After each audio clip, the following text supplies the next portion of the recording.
Hello students. हम लोग करेंगे आज हीटिंग इफेक्ट ऑफ इलेक्ट्रिसिटी। क्या करने वाले हैं? Heating effect. हीटिंग इफेक्ट, ठीक है।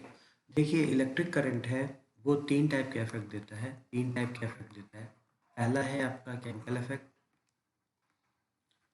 इफेक्ट। जिसको आप लोग पहले पढ़ चुके हैं, ठीक है। सेकंड है आपका मैग्नेटिक इफेक्ट, जो हम लोग नेक्स्ट लेक्चर में पढ़ेंगे। मैग्नेटिक इफेक्ट नेक्स्ट लेक्चर में पढ़ने वाले हैं, ठीक है। तीसरा है आपका हीटिंग इफेक्ट, जो हमें अभी इधर पढ़ना है, ठीक है। तो क्या होता है, देखो कि समझ लो ये वायर है, ठीक है। ये इलेक्ट्रॉन्स है, बहुत सारे आपके आयंस यहाँ पे रहेंगे, ठीक है। तो जब इलेक्ट्रॉन्स मूव करता है तो रेगुलर क्या होता है, कोलाइड करता रहता है, इन सब से रेगुलर कोलिजन में रहेगा, ठीक है। तो कोलिजन में रहेगा तो जिसके कारण रेगुलर एक फ्रिक्शन प्रोड्यूस है भाई। टकराव होगी, घिसावट, घिसेगा बार बार, तो फ्रिक्शन प्रोड्यूस होगा, जिसके कारण क्या होता है, एक हीटिंग इफेक्ट, हीट जनरेट करने लगता है। उसी को हम लोग हीटिंग इफेक्ट बोलते हैं, ठीक है। तो जिस जिस भी सब्सटेंस में रेजिस्टेंस ज़्यादा होता है, जैसे नाइक्रोम, ठीक है, नाइक्रोम, टंगस्टन, इन सबों का ये सब हीटिंग इफेक्ट प्रोड्यूस करते हैं। उसके कारण क्या होता है कि लाल हो जाता है, ठीक है। आपने करंट पास किया, करंट पास होने के कारण आप देखे होंगे गीजर में या हीटर में, इन्हीं इन्हीं इन्हीं इसी के कारण वो लाल हो जाता है, बल्ब में लाल भी हो जाता है प्लस ग्लो भी करने लगता है, ठीक है। इवन गीजर या हीटर में भी सेम फिनोमेना काम करता है, वो गर्म हो जाता है और ग्लो करने लगता है, ठीक है। तो अ, देखिए क्या होता है, और डिफरेंट फिनोमेना देखते हैं। एक कि फ्रिक्शन तो लग रहा है, लेकिन भाई इसके पास एनर्जी रहेगी तभी तो ये फ्रिक्शन को ओवरकम करके इलेक्ट्रॉन्स इधर से इधर मूव कर पाएगा, ठीक है। तो एनर्जी यानी कि work, work is equal to Q into V, ठीक है। Where Q is charge and V is voltage, हम लोग पढ़े हैं ना, V is equal to W by Q. उसी चीज़ को हमने वो कर दिया, ठीक है। Work is equal to Q into V, ठीक है। तो work is equal to Q into V. अब इस सेम चीज़ को हम लोग Q is equal to I T लिख सकते हैं, आई टी डॉट वी, ऐसे भी लिख सकते हैं, ठीक है। अब वी को भी अगर हम वो करना चाहें तो I T dot I R, ठीक है, I T dot I R, ठीक है, क्योंकि हमने वी को डिसइंटीग्रेट कर दिया, तो that will be equal to I square R T लिख सकते हैं, ठीक।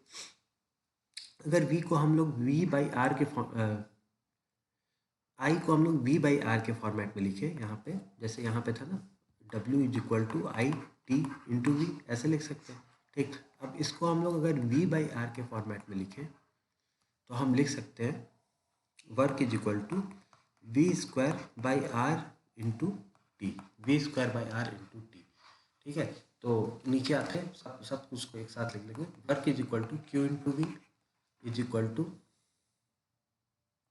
आई इंटू ई इंटू वी, ये भी लिख सकते हैं, is equal to I square R T, ये भी लिख सकते हैं, is equal to V square by R into T, ये भी लिख सकते हैं। तो जो भी आपका जैसा भी क्वेश्चन रहे, क्वेश्चन का जैसा डिमांड रहे, उस हिसाब से आपको फॉर्मूला सेट कीजिए और क्वेश्चन कीजिए, ठीक है। और बहुत सारे डिफरेंट टाइप के इसमें क्वेश्चन बन जाते हैं, ठीक। तो जस्ट लाइक एक क्वेश्चन अगर हम लोग कर लें, कि एक छोटा सा क्वेश्चन हम देखते हैं कि क्या हो सकता है, ठीक है।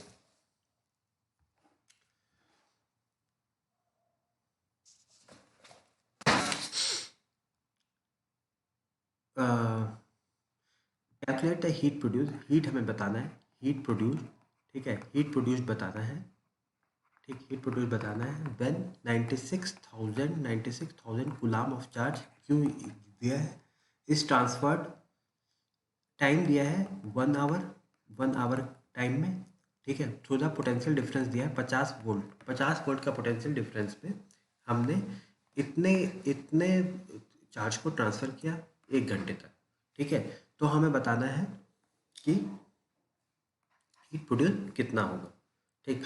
तो हम यहाँ से क्या कर सकते हैं, ठीक। अ, अ, हम अ,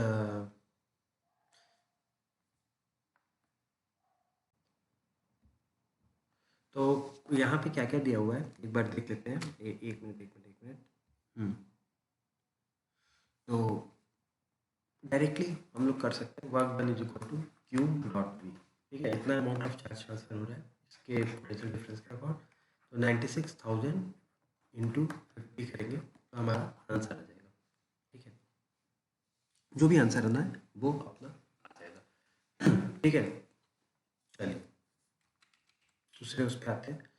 एक एप्लीकेशन देख लेते हैं कि इसका क्या होता है कि बहुत सारे एप्लीकेशन हमारे बहुत बहुत सारे जो अप्लायंसेज हैं वो इस पे बने होते हैं हीटिंग इफेक्ट पे। एप्लीकेशन क्या है, फर्स्ट आपका देख लीजिए गीज़र जो हीटिंग इफेक्ट पे बना है, गीज़र है। ठीक है, आपका हीटर सेम आप देखे होंगे। अब गीज़र में क्या होता है कि आपको दिखता नहीं होगा लेकिन इस टाइप से पाइप्स होती हैं। ठीक है, बहुत कॉइलिंग की होती है पाइप्स की। और यहाँ पे मतलब कह सकते हैं आप हीटिंग एलिमेंट होता है। हीटिंग एलिमेंट से जब ये पानी ऐसे ऐसे फ्लो वो करता है। ठीक है, तो इसमें ही ये कोल्ड वाटर इन होता है और फिर यहाँ से हॉट वाटर आउट हो जाता है। ठीक है, तो इसके बीच में यहाँ पे हीटिंग कॉइल्स होते हैं। तो जब वो हीट करते हैं इसी इसी पूरे चैम्बर के अंदर, तो यहाँ से ये हॉट वाटर आपका आता है, कोल्ड वाटर आपका इन होता है, हॉट वाटर आपका आउट होता है। ठीक है, तो ये आपने हीटर तो देखा ही होगा कि नाइक्रोम के वायर्स ऐसे ऐसे ऐसे ऐसे कॉइलिंग में ऐसे लगे होते हैं। ठीक है, और जब भी आप इसको स्विच ऑन करते हैं तो ये हीट हीट हो जाता है प्लस ग्लो भी करने लगता है। ऑल्दो इसका जो ग्लोइंग इफेक्ट है वो बल्ब जितना स्ट्रॉन्ग नहीं होता है लेकिन ग्लो करता है। ठीक, अब इसी इसी में जैसे आप आजकल जो हीटर आ रहा है वो उसमें इतना ग्लो मतलब हीटिंग कॉइल को छुपा देते हैं और वो ब्लोअर लगा देते हैं इसके आगे। ठीक है, तो यहाँ पे आपका अंदर हीटिंग कॉइल कॉइल रहेगा। ठीक है, और यहाँ पे आपका ब्लोअर टाइप का कुछ रहेगा। ठीक है, तो एयर यहाँ से सक इन करेगा और यहाँ से आपका एयर शक आउट करता है। ठीक, तो इस तरीके से आजकल के न्यू हीटर बनाए हुए हैं। ठीक, तो वहाँ पे उतने दिखते नहीं है लेकिन पुराने हीटर जो थे वहाँ पे ऐसे दिखते थे। ठीक है, हीटिंग कॉइल आपने भी देखा होगा उसमें। ठीक, तो हम लोग और देख लेते हैं कि क्या क्या हमारा हो गया। ठीक है, तो heating effect of the current utilized in the working of electrical heating appliances such as electric iron. Iron में भी ऑब्वियसली सेम चीज़। ठीक, आयरन केटल केटल में। ठीक है, आपका oven, room heater, water heater, सब में क्या होता है हीटिंग कॉइल का उसमें रहता है।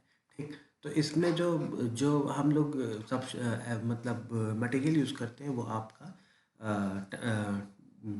नाइक्रोम का यूज़ करते हैं, नाइक्रोम का। ठीक है, जिसका रेजिस्टेंस जो होता है, रेजिस्टेंस बहुत हाई होता है, रेजिस्टेंस वेरी हाई, बहुत हाई रेजिस्टेंस होता है।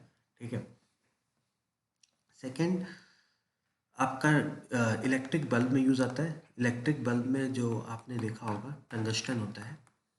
ठीक है, इलेक्ट्रिक बल्ब में ये अंदर की तरफ जो फिलामेंट होता है, फिलामेंट जो बना होता है वो टंगस्टन का बना होता है। फिलामेंट ये टंगस्टन का बना होता है। ठीक, अब इसका क्या होता है कि ये भी जब हीट करता है तो हीट करने के बाद ये ग्लोइंग इफेक्ट प्रोड्यूस करता है। ग्लोइंग प्लस लाइट दोनों देता है। ग्लो ग्लो मतलब लाइट प्लस हीट देता है, लेकिन इसका हीट उतना उतना वो नहीं होता है, जितना परमानेंट नहीं होता है जितना नाइक्रोम का। नाइक्रोम में हीटिंग इफेक्ट ज़्यादा रहता है, ग्लोइंग कम रहता है। Heating more and glowing glowing less. Glowing क्योंकि हमें इसमें हमें इसकी ज़रूरत ही नहीं है, हमें हीटिंग इफेक्ट की ज़रूरत है यहाँ पे। लेकिन यहाँ पे हमें ग्लो की ज़रूरत है, ग्लो की ज़्यादा ज़रूरत है और हीट की कम ज़रूरत है। तो बल्ब में हम टंगस्टन यूज़ करते हैं। ठीक है, तो आपने देखा होगा। ठीक है, तो जब बल्ब ऑन स्टेज में होता है तो इसका टंगस्टन जो होता है वो 2500 डिग्री सेंटीग्रेड पे आप कह सकते हैं, वहाँ वहाँ तक पहुँच जाता है उसके अंदर की हीट। और टंगस्टन हम लोग इसलिए लेते हैं, एक और भी रीज़न है, क्योंकि इसका जो मेल्टिंग पॉइंट होता है वो 3800 डिग्री सेंटीग्रेड होता है। तो अच्छी बात है कि भाई ज़्यादा मेल्टिंग पॉइंट है तो इतनी आसानी से मेल्ट नहीं करेगा और हमें बल्ब का लाइट भी दे के जाएगा। ठीक है, और बल्ब के अंदर हम लोग जनरली नाइट्रोजन या आर्गन गैस डाल देते हैं। ठीक है, या नाइट्रोजन, ताकि बल्ब जो इसके फिलामेंट इतने हाई टेम्परेचर पे जो रिएक्टिविटी है वो बहुत ज़्यादा रिड्यूस हो जाए और ये लंबी अवधि तक हमारे काम में आ सके। ठीक है, तीसरा जो एप्लीकेशन आता है वो आपका फ्यूज़ में आता है। ठीक है, फ्यूज़ क्या होता है? ठीक है, फ्यूज़ को सर्किट से पहले लगाते हैं ताकि कुछ एप्लियंसेस को हम उसकी मतलब एक टाइप का सेफ्टी डिवाइस है, कुछ एप्लियंसेस को हम बचा सकें। ठीक है, समझ लीजिए आपने एसी ले आई है, 50,000 की आपकी एसी है। ठीक है, तो इसके सर्किट के आगे हम फ्यूज़ एक छोटा सा लगा देंगे। ठीक, तो फ्यूज़ का ये काम रहता है कि समझ लीजिए कुछ फिक्स्ड अमाउंट से ज़्यादा अगर इस सर्किट में करंट पहुंच गया, ठीक है, समझ लीजिए आप फ्यूज़ नहीं लगाते हैं और फिक्स्ड अमाउंट से ज़्यादा करंट अगर इस यहाँ पे पहुंच गया तो 50,000 की एसी आपकी ख़राब हो जाएगी, जिसको मैकेनिक को बुला करके लेटर से आप 5,000 का रिपेयर करवाते हैं। ठीक, तो उससे अच्छा है कि भाई मैं जा कर के बाज़ार से एक 200 रुपए का एक फ्यूज़ ले आता हूँ और इसको सर्किट में पहले लगा देता हूँ। तो अगर मेरे पास करंट, ठीक है, अगर करंट क्या होगा कि जो फिक्स्ड अमाउंट है उससे ज़्यादा बढ़ गया, ठीक है, तो फ्यूज़ क्या करेगा, वो ऑटोमेटिकली मेल्ट कर जाएगा और सर्किट यहाँ से क्या हो जाएगी, ब्रेक कर जाएगी। सर्किट आपकी ब्रेक कर जाएगी, तो आपको इसका बेनिफिट मिलेगा। ठीक है, स्क्रीन आई थिंक स्क्रीन में कुछ हो गया है मेरे, इसलिए दिख नहीं रहा है, तो we are stopping the video right here. ठीक है, ओके।